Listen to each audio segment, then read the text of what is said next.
Good morning. Today I'd like to start Exiting the Matrix Part 8, Meditation. So meditation is one of these tools that allows us to observe ourselves and become more familiar with ourselves, and the Matrix has done whatever it can to make this seem scary, weird, unnecessary, and unimportant, an aspect of being of lower caste or lower intelligence. Pretty much any label that people can put on meditation to make it seem unappealing. But all meditation is applying the scientific method to ourselves. So meditation is really the only tool that we really need to focus on in life, because meditation allows us to learn more about ourselves using the scientific method, which then allows us to use the scientific method with a higher degree of accuracy for everything else. And that might sound kind of cut and dry. We're talking about being able to relate to other people. We're talking about being able to come up with interesting recipes, essential oil blends. We're talking about being able to see into the fabric of the universe based on becoming more familiar with ourselves, us the observer. This is really simplistic. And we basically are able to break through the matrix when we meditate, because we see the true nature of reality, and the false aspects of reality that are projected everywhere don't really hold that much weight tangibly anymore, because we experience what it's like for those to not exist, because they don't really exist, they're illusions. So meditation is a really good idea. If we can get ourselves to meditate every day, basically what we're doing is we're dedicating a little bit of time every day to us being ourselves and us being more of ourselves and learning about what it means to be truly successful. Because we live in a system that defines success for us. I don't think that there's many people out there that have ever taken the time to define success for themselves. We can all take the time to define success for ourselves. This is something that's come up in self-help, in psychological improvements, in whatever genre you want to call it. But the idea that we can make our lives better by studying ourselves is a very old concept. This is a very universal concept. And we do this simply by becoming more familiar with ourselves. We know what to expect from ourselves. We know our ranges. We know our patterns. So that when we're interfacing with the world, we can say, okay, well, I have a likelihood of having this pattern come up, and I'm going to be really aware of this pattern, or I've dealt with this situation and it's been a lot of negative situations, so I err on the side of caution in this area, so I know I need to let go of that overly concerned area. If I'm holding on to it, I can definitely recognize that I want to double and triple check a certain aspect of my life because it's been a problem before. But then there's after the triple check, it's kind of like, okay, I need to get on with my life. So again, becoming more familiar with ourselves allows us to move forward with the rest of the world. We're able to interface with the rest of the world because we've sorted out how we interface with the rest of the world. So dedicating it every day, the way I think about it is we have our whole lives to accomplish what we want to accomplish in this lifetime.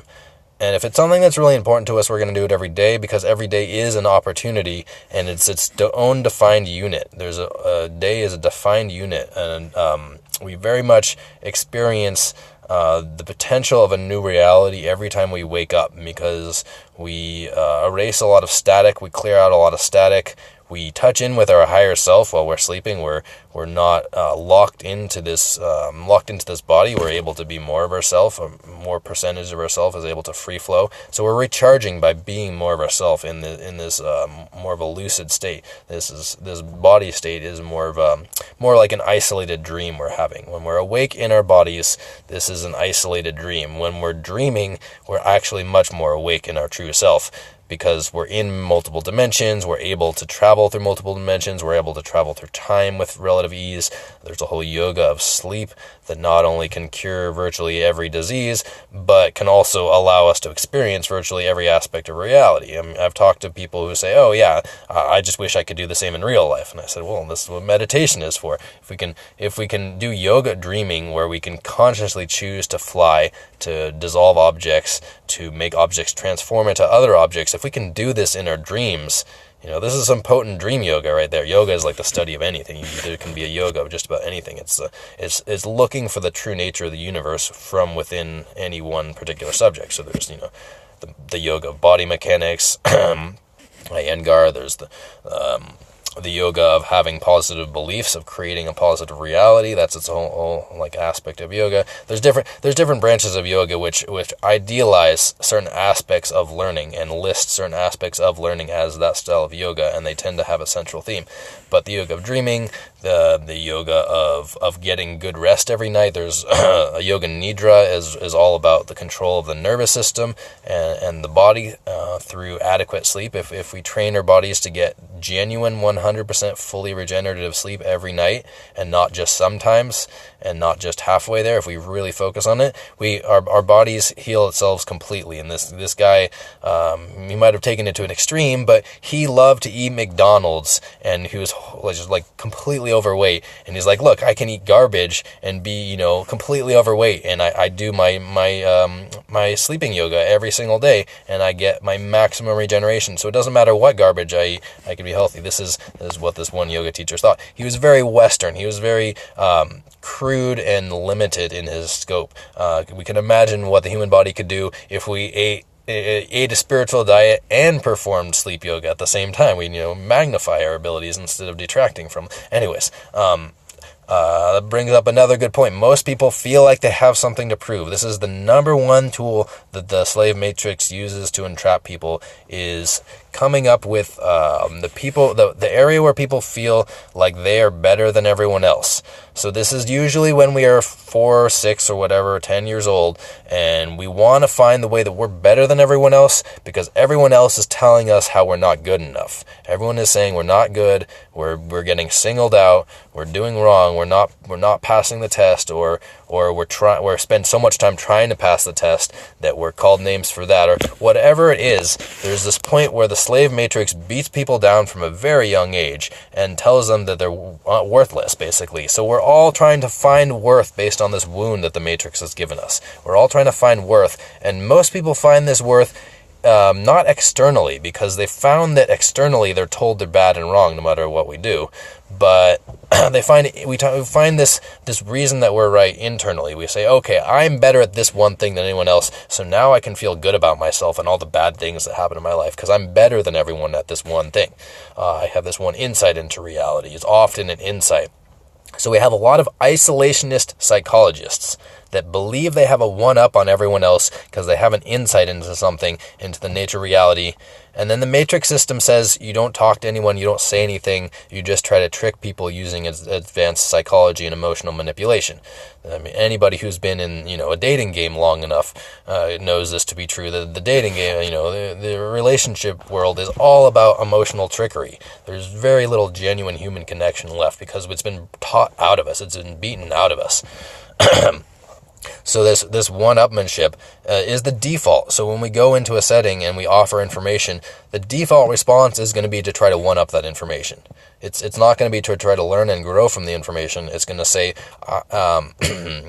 this information is new and valuable, and it threatens my ability to feel like I'm okay with myself knowing that I know better than everyone else. So we absolutely want to feel uncomfortable when we're presented with new information if we're not letting it in. If we need to go through a stage of feeling uncomfortable to learn new information, that's fine. We don't have to feel uncomfortable to learn new information, but we've been taught to. We've been taught to reject new information. So there's going to be a little gray period where we're very uncomfortable around new information. It's going to be very scary. We are told that we are slaves and that everything is under control, and we have no control, and we must do everything the exact same way or be punished. And that internally we know we're different, and we know we do one thing better than everyone else, and we're willing to fight anyone and everyone for the ability, to know that we do something better. It's a mind game that people play with, that we play with ourselves. We say, I know that I'm better at this than everyone else. Everyone else doesn't believe me, so the fact that I still know it means that I'm better. It just creates this logic loop. So anyways, the Matrix loves to take these logic loops and say, oh, okay, so you're entrapped by the idea that you see into people's motivations a little bit more than people see into their own motivations. This person who's perceptive about other people's motivations is not perceptive about their own motivation for wanting to see what motivates other people. They're blind. They're unconscious about that. So they have an addiction to being able to know more about other people than other people know about themselves. And the Matrix says, okay, you've got an addiction. I can control you through your addiction. So people that like to know a little bit more about other people, and then have been born into a slave system where they're told to, control other people instead of themselves, these people become psychologists. And from there, they are taught by the Matrix how to control people through slavery. So the modern psychology system is a perpetuation of the modern slavery system. Because what they choose to teach and what they choose to focus on is control over others, not control over self. This is a really, really simple concept. Until we have schools that teach self-reflection over judging other people, we're teaching the slave system. A psychology degree is a dangerous thing to have. I'm very wary around other people who have a psychology degree unless I know they're spiritually active, because they have just been trained how to be more manipulative within the slave system. They have learned to devalue themselves and devalue humans as a commodity.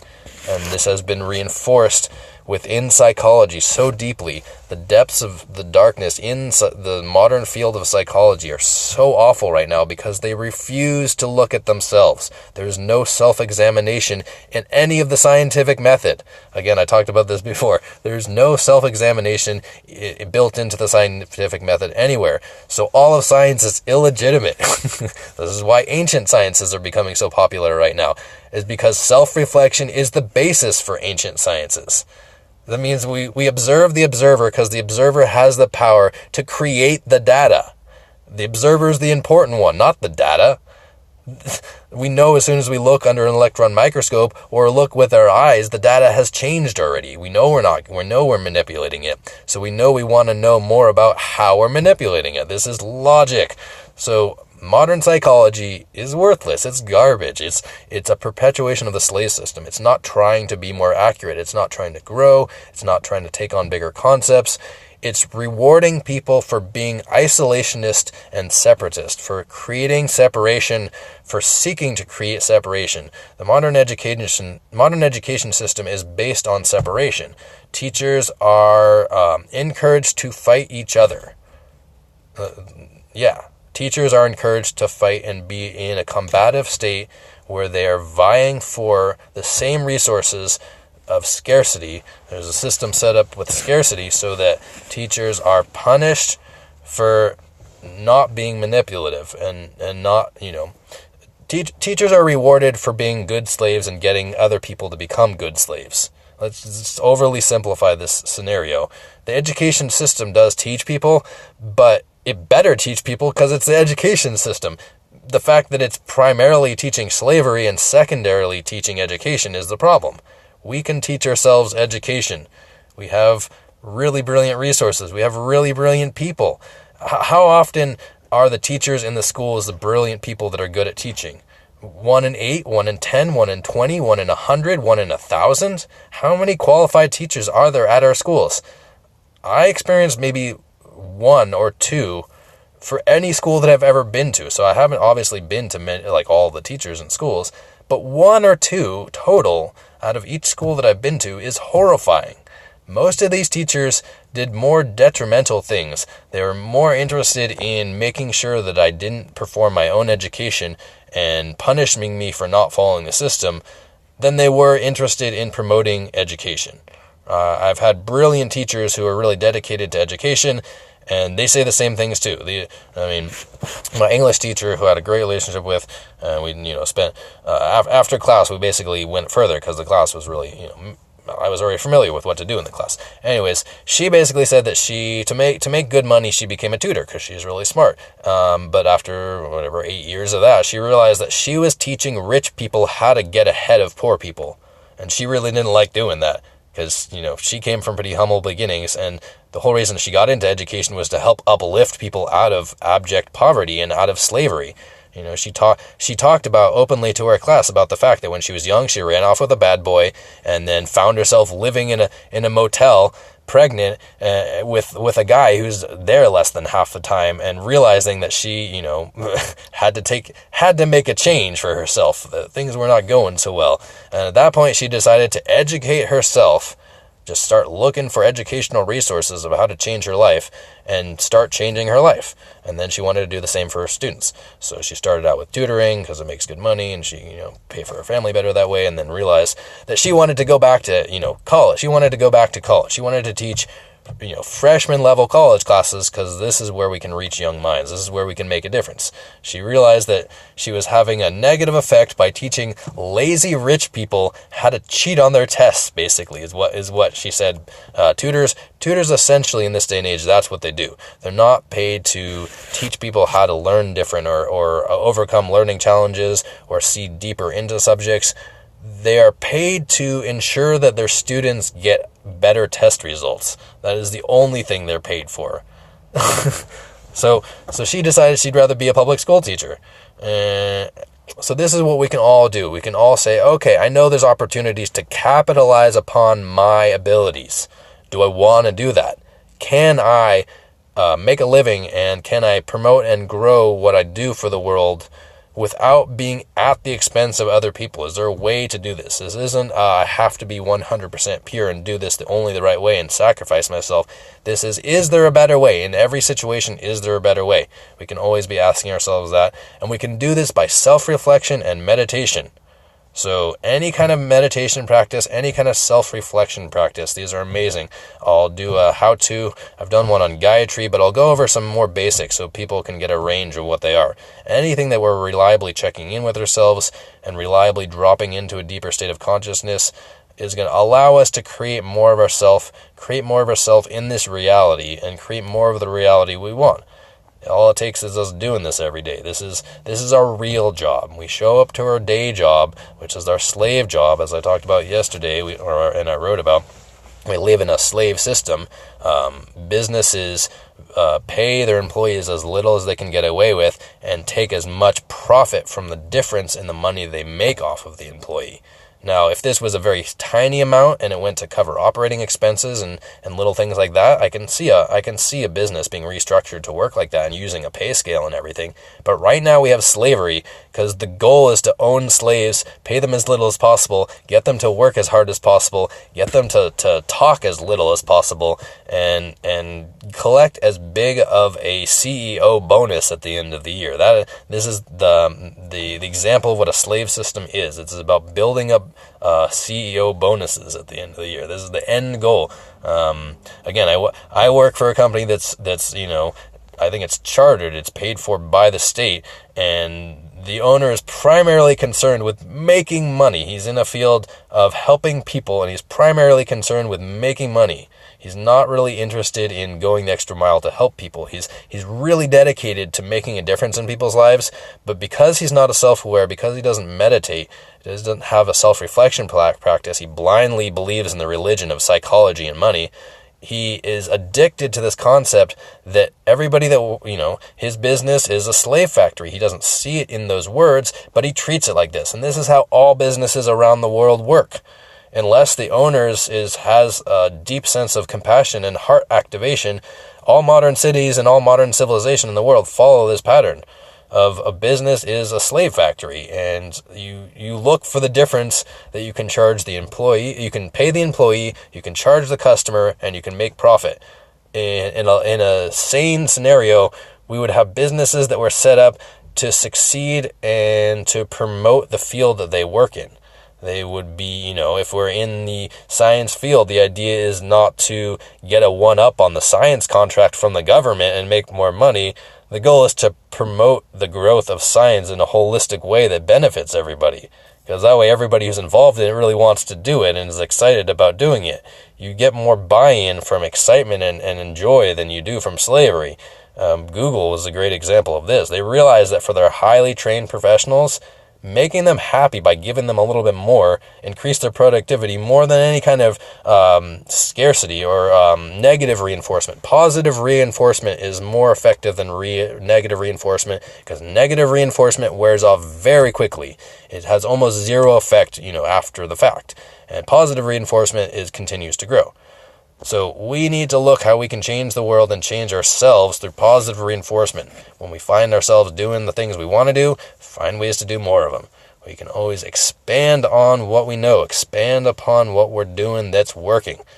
All right, I am going to put up one on varieties of meditations next time. That got me thinking. I really want to do that. All right, I hope you have a wonderful morning.